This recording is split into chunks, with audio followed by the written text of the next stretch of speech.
क्या है, total 4 chapter आते हैं।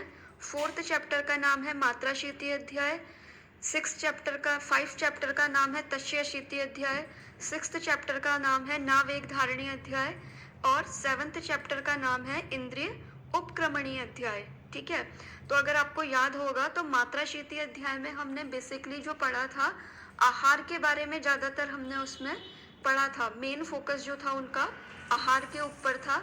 फिर उन्होंने क्या करा था, स्वस्थ वृत्ति की दृष्टि से जो तो डे टू डे लाइफ में जो करने वाली चीजें हैं, जैसे अंजन हो गया, धूमपान हो गया, नश्य हो गया, ठीक है, दातौन हो गया, जीवन निलेखन हो गया, अभ्यंग हो गया, पाद अभ्यंग हो गया, इनका वर्णन उन्होंने वहां पे करा हुआ है, ये हमने देखा था। फिर उसके बाद हमने देखा था तस्य अशीति अध्याय। तो तस्य अशीति अध्याय में हमने क्या देखा था कि उन्होंने जो मात्रावत आहार के बारे में मात्राशीति अध्याय में बताया था, अब उसी आहार को थोड़ा और एलोबरेट करके उन्होंने क्या करा, ऋतुओं के अकॉर्डिंग हमें बताया कि ये ऋतु है तो आपको इस तरीके का आहार करना चाहिए, इस तरीके का विहार करना चाहिए। ठीक है, ऋतुओं के बारे में बताया। फिर उसके बाद उन्होंने क्या करा कि तस्य अशीति अध्याय जो है उसमें उन्होंने हमें ऋतुओं से अलग कुछ और चीजों के बारे में भी बताया।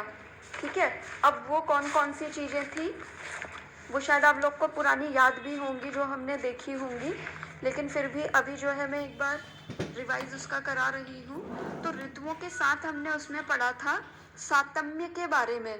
ठीक है, कि ओक सातम्य क्या है, ओक सातम्य क्या है, नॉर्मल सातम्य क्या है, इन सब चीजों का वर्णन इन्होंने दिया है तस्य अशीति अध्याय में। ठीक है, क्योंकि इन जनरल होता क्या है कि एज अ आयुर्वेदिक प्रैक्टिशनर और स्टूडेंट हम लोगों को भी सातम्य की एक्चुअल मीनिंग पता नहीं रहती है। हम लोग को क्या लगता है सातम्य मतलब कि क्या, जो चीज हम डेली बेसिस पे खा रहे हैं, पी रहे हैं, अब हम उनसे बहुत अभ्यास से इतने टाइम से खा रहे हैं तो वो हमें क्या है कि सातम्य हो चुकी है। लेकिन सातम्य के कॉन्सेप्ट में हमें एक चीज ये याद रखनी है कि कभी भी अहितकर चीज का सातम्य नहीं होगा। ठीक है, जो ओक सातम्य का एक जो रेफरेंस आता है ना कि कंटिन्यूअसली अगर आप किसी चीज को ले रहे हैं तो वो हमारी बॉडी को ओक सातम्य हो जाती है। ऐसा हम पढ़ते हैं, सुनते भी हैं कई बार फर्स्ट ईयर वगैरह में जब होते हैं। तो सातम्य का मतलब ये है कि सातम्य जो होगा वो हितकर चीजों का ही होगा। ठीक है, क्योंकि अगर अहितकर चीजों का सातम्य होने लगा तो कल के दिन जब आप ओपीडी में बैठेंगे, कोई स्मोकर आपके पास आएगा या फिर कोई अल्कोहलिक पर्सन आपके पास आएगा और उसे सातम्य का थोड़ा बहुत कॉन्सेप्ट पता होगा, क्योंकि आजकल सोशल मीडिया पे सारी चीजें फैल तो रही हैं। ठीक है, लेकिन सही ज्ञान नहीं जा रहा है सोशल मीडिया के थ्रू भी, तो वो देखे रहते हैं ये सब चीज़ें, तो वो आपसे आकर के क्या बोलेंगे कि मैम या सर कि हम तो स्मोकिंग जो है डेली बेसिस पे करते हैं तो वो तो हमें सातम्य हो गई है। ठीक है, इसी तरीके से कुछ पेशेंट होते हैं जो ये बोलते हैं कि हम दही का इंटेक हम डेली करते हैं, हमारे साथ वाले डेली करते हैं तो वो तो हमें सातम्य है, उन्हें तो कोई दिक्कत होती नहीं है। ठीक है, तो लेकिन क्या है, कभी भी अहितकर चीज़ जो है वो सातम्य हो ही नहीं सकती है, चाहे आप कितने भी लॉजिक उसके पीछे दे दें। ठीक है, क्योंकि इस चीज़ का एग्जाम्पल जो है वो मैं खुद हूँ, क्योंकि मैंने बचपन से लेकर के बड़े होने तक डेली रात में दही का सेवन करा है और वो भी नमक डाल करके। ठीक है, तो वो मुझे पता है कि मेरी बॉडी में क्या क्या चेंजेस आए हैं। इवन कि पांडु जो उन्होंने बोला है कि अगर हम अविधि तरीके से अगर दही का सेवन करते हैं तो हमें पांडु तक हो सकता है, तो वो वाली कंडीशन मेरे साथ आ चुकी है।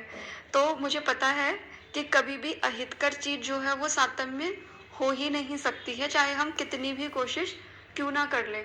क्योंकि इसी चीज पे मैंने एक सर के साथ भी बात करी थी, मुझे स्किन का जब इन्फेक्शन हो गया था, फंगल इन्फेक्शन, और वो ठीक नहीं हो रहा था, तो उन्होंने मेरा दही का इंटेक जो था वो बंद करवाया था। उस टाइम पे थी मैं 3rd ईयर में, तो वो स्किन एलर्जी जो थी फंगल इन्फेक्शन के रूप में वो जा ही नहीं रही थी, और उन सर ने मुझसे बोला था कि दही का इंटेक जो है आप पूरी तरीके से बंद कीजिए। लेकिन मैं पूरी तरीके से बंद कर नहीं पाई थी क्योंकि मुझे बहुत प्रिय था वो। तो जब तक मैंने वो दही का इंटेक बंद नहीं करा था तब तक मेरी वो एलर्जी ठीक हुई नहीं थी। ठीक है। और जब मैंने सर से यही बात बोली थी कि सर मैं बचपन से दही का इंटेक कर रही हूँ, तो वो मुझे सातम्य हो चुका है, तो सर ने मुझे वहाँ पे यही समझाया था कि कभी भी असातम्य चीज़ जो है वो, मतलब कि जो कभी भी अहितकर चीज़ जो है उसका सातम्य नहीं होता है, चाहे आप उसको कितना ही रेगुलर बेस पे लो। ठीक है। तो ये चीज़ें क्या हैं कि कुछ चीज़ें हमें खुद के ऊपर भी जब हम ट्राई करते हैं तो भी हमें सीखने को मिलती हैं। ठीक है। तो ये बात हुई हमारे तस्यशीति अध्याय की। तो आज जो हमारा मेन चैप्टर है वो है नावेग धारणी अध्याय। ठीक है। जैसा कि पिक्चर से आपको क्लियर ही है, नावेग धारणी अध्याय यानी कि क्या, इस अध्याय में हमें कुछ ऐसे वेगों के बारे में बताया जाएगा जिनको कि धारण करना जो है वो रोग की उत्पत्ति का कारण होता है। ठीक है। जैसा कि लास्ट क्लास में भी मैंने आपको क्या बताया था कि अगर हम अग्र द्रव्यों के बारे में पढ़ते हैं चरक सूत्र 25 में, तो वहाँ पे उन्होंने क्या बोला है कि वेग धारण को उन्होंने रोग उत्पत्ति करने वाले कारणों में अग्र माना हुआ है। ठीक है। तो जैसे कि मैं बता रही थी कि जैसे कि हमने पहले की क्लासेस में भी पढ़ा है कि चरक में जो है कुछ भी चीज़ कहीं भी उठा करके नहीं रखी गई है। हर चैप्टर को रखने के पीछे, हर एक स्थान को रखने के पीछे चरक के अपने लॉजिक्स हैं। ठीक है। तो अब हम बात कर रहे हैं, जैसे कि लास्ट हमने क्या देखा, सबसे पहले स्वस्थ चतुष्क में उन्होंने मात्राशीति अध्याय बताया, फिर तस्यशीति अध्याय, फिर जब ये तस्यशीति अध्याय के बाद उन्होंने नावेग धारणी क्यों दिया, क्यों उन्होंने पहले हमें इंद्रिय उपक्रमणी अध्याय नहीं दिया, तो इसी मिस्ट्री को हम सॉल्व करेंगे। तो इसके लिए देखिए आपको क्या करना है, जो चरक की चक्रपाणी टीका है उसके नावेग धारणी वाला जो अध्याय है उसका जो पहला श्लोक है उसकी ही टीका आपको देखनी है। ठीक है। तो वहाँ पे उन्होंने देखिए क्या बोला है, मैंने पिक्चर यहाँ पे इंक्लूड कर दी है। क्या कह रहे हैं, पूर्व अध्यायाभ्याम स्वस्थ हितः आहार प्राधान्येन उक्तः, यानी कि क्या कह रहे हैं, इससे पहले जो हमने अध्याय पढ़े थे, यानी कि इससे पहले हमने नावेग धारणी से पहले कौन सा अध्याय पढ़ा था, मात्राशीति अध्याय और तस्यशीति अध्याय। क्या कह रहे हैं, उन दो अध्यायों में हमने क्या करा था, स्वस्थ वृत्ति की दृष्टि से, यानी कि स्वस्थ रहने के पर्पस से जो आहार है, ठीक है, आहार जो है जो कि हमको स्वस्थ रखने में बहुत महत्वपूर्ण भूमिका निभाता है, उस आहार के बारे में और कुछ विहार के बारे में हमने उसमें पढ़ा था कि हमें ये आहार लेना चाहिए, इस प्रकार से आहार लेना चाहिए। ठीक है। फिर क्या कह रहे हैं, तस्य च आहारस्य, अब हमने ये तो देख लिया कि ये हमारा जो आहार है वो हमारे स्वस्थ वृत्ति की दृष्टि से, यानी कि हमको स्वस्थ रखने में हमारे आहार की कितनी इम्पोर्टेंस है, ये तो हमने मात्राशीति अध्याय में देख लिया। ठीक है। तस्यशीति अध्याय में भी देख लिया। क्या कह रहे हैं कि ये जो आहार है, ठीक है, कि ये जो हम आहार लेते हैं, यानी कि तस्य च आहारस्य स्वस्थ हितत्वम आहार पाकज मूत्र पुरीषाणाम अविधारित वेगानाम बहिर्गमने सति भवति इति मूत्र आदि वेग विधारण उपदेशकम ना वेग धारणीयम आ, यानी कि क्या कह रहे हैं कि हम जो ये इतना पीछे के 2 चैप्टर में बोलते आ रहे हैं कि हमारे स्वास्थ्य के लिए आहार जो है बहुत ज़रूरी है, अगर हम अच्छा आहार लेंगे तो हम हेल्दी रहेंगे, तो क्या कह रहे हैं, उस आहार का जब क्या होता है, पाक होता है। ठीक है। लिखा है ना, तस्य च आहारस्य स्वस्थ हितत्वम आहार पाकज।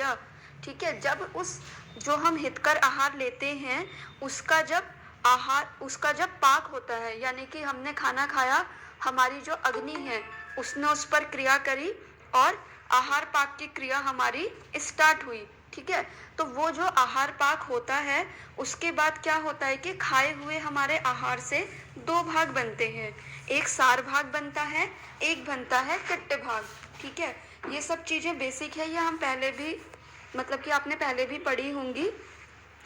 तो क्या कह रहे हैं, एक सार भाग बनेगा, एक बनेगा किट्ट भाग। ठीक है। तो सार भाग जो बनता है उससे क्या होता है, हमारी जो रस आदि धातुएं हैं, ठीक है, उनका निर्माण होता है और उनका पोषण होता है। ठीक है, क्योंकि देखिए हमारी जो धातुएं हैं वो क्या है कि हमारे शरीर को धारण करने का काम कर रही हैं, और हमारी बॉडी में जो फिजियोलॉजी हो रही है, यानी कि जो लिटिल बिट फंक्शन चल रहे हैं, उनको भी वो कर रही है। ठीक है, तो क्या कह रहे हैं, और अगर हम खाना नहीं खाएंगे तो क्या होगा, ना सार किट्टे का विभाजन होगा, ना ये धातुएं बनेंगी, क्योंकि अगर हम खाना खा रहे हैं तो साथ में हम वर्क भी तो कर रहे हैं ना अपना, चाहे हम फिजिकल वर्क कर रहे हो या फिर हम मेंटल वर्क कर रहे हो। ठीक है, तो क्या कह रहे हैं, सार भाग जो होता है उससे रस आदि धातुओं का निर्माण होता है, और जो किट्ट भाग है उससे निर्माण होता है मल मूत्र का। ठीक है, यहाँ तक सबको समझ आ गया होगा आई थिंक। ठीक है, हमने खाना खाया, खाना खाने के बाद अग्नि की क्रिया हुई, आहार पाक हुआ, और वो दो पार्ट्स में डिवाइड हो गया, हमारे सार भाग में और किट्ट भाग में। ठीक है, तो क्या हुआ, जो सार भाग था उससे क्या हुआ कि हमारी रस आदि धातुओं की उत्पत्ति हुई और उनका पोषण हुआ, किट्ट भाग से मलमूत्र बना।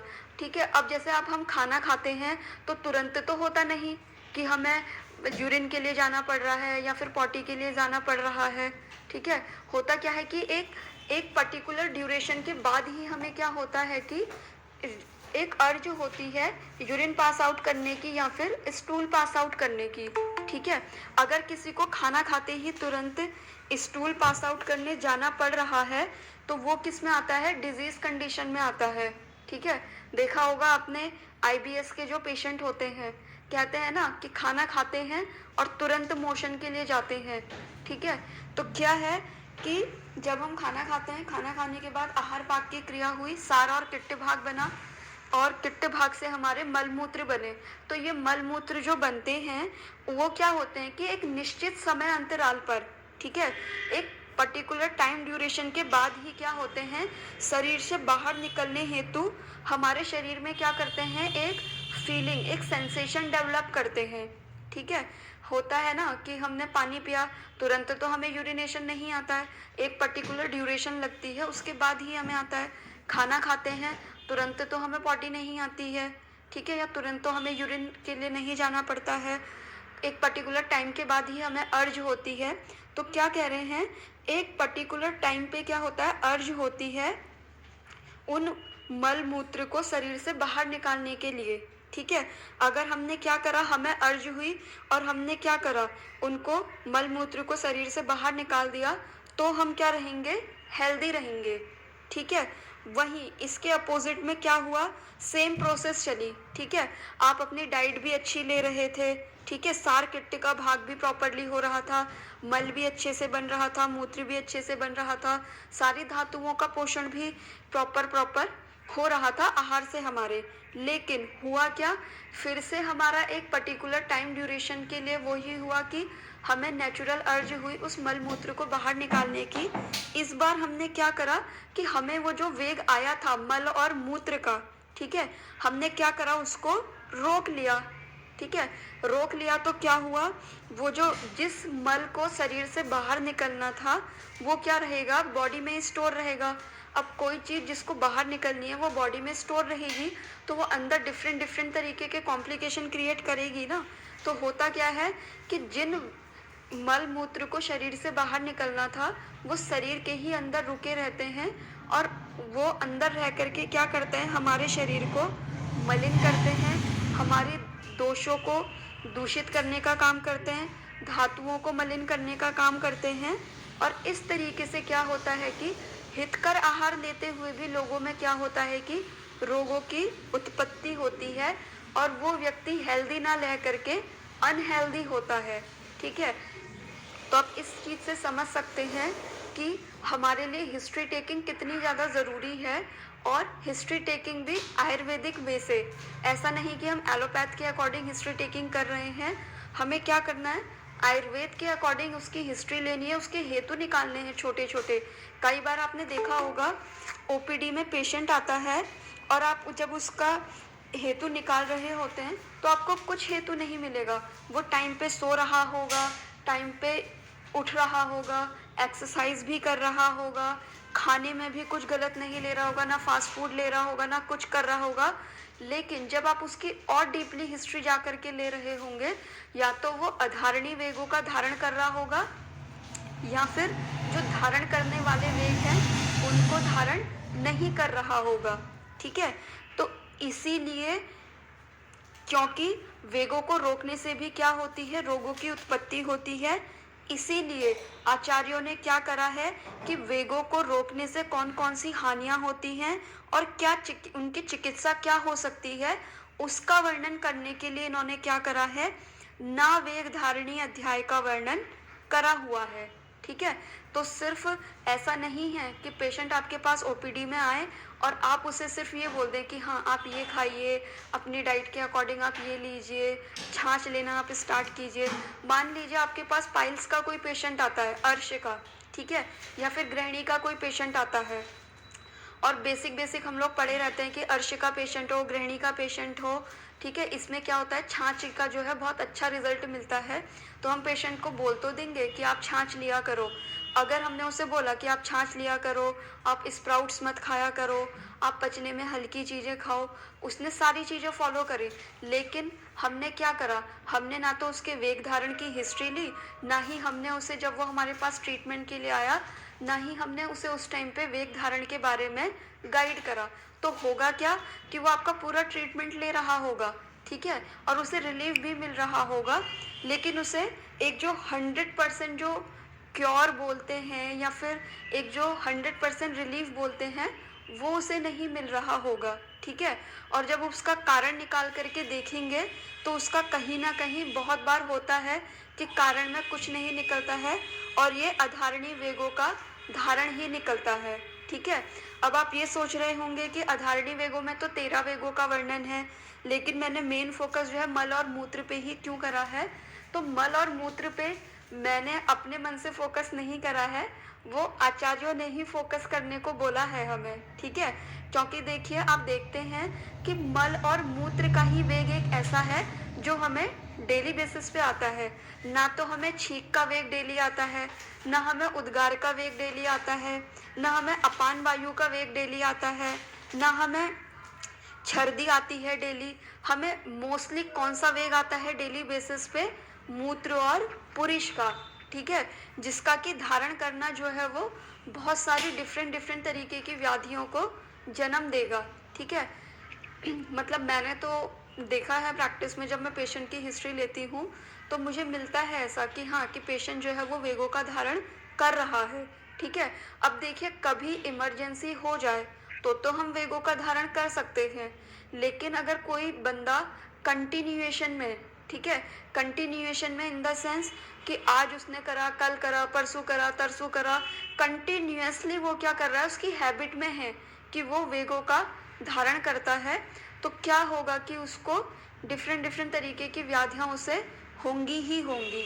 ठीक है, अब हम इसके बाद जो है, अब आप अपनी बुक में देखिएगा, बुक में आपको क्या करना है, ना वेग धारणी अध्याय की इंडेक्स देखनी है। इंडेक्स में हम ये देखेंगे कि उन्होंने हमें किस किस चीज़ों का वर्णन इन्होंने हमें इस अध्याय में करा हुआ है। तो देखिए सबसे पहले उन्होंने हमें 13 प्रकार के अधारणी वेगों का वर्णन करा हुआ है। तो उसमें कौन कौन से वेग हैं, मूत्र का वेग है, पुरुष का वेग है, शुक्र का है, अपान वायु का, वमन का, छींक का, उद्गार का, जृंभा का, भूख का, ठीक है, पिपासा का, वाष्प का, निद्रा का, श्रमजन्य निश्वास। ठीक है, और उनके साथ में उन्होंने चिकित्सा भी दी हुई है। ठीक है, अभी देखिए मैं ये वेगों के बारे में पढ़ रही थी, तो मैं आपको बताऊं, मैंने इसमें जब भूख के वेग के बारे में पढ़ा तो उसमें उन्होंने क्या बोला है कि जब आप भूख का वेग रोकते हैं तो उसकी वजह से वैवर्णी आता है फेस पे। ठीक है, अब देखिए आजकल आपको हाइपर पिगमेंटेशन के बहुत से पेशेंट मिल जाएंगे। ठीक है, बटरफ्लाई चिक्स लेकर के आते हैं वो, जिसमें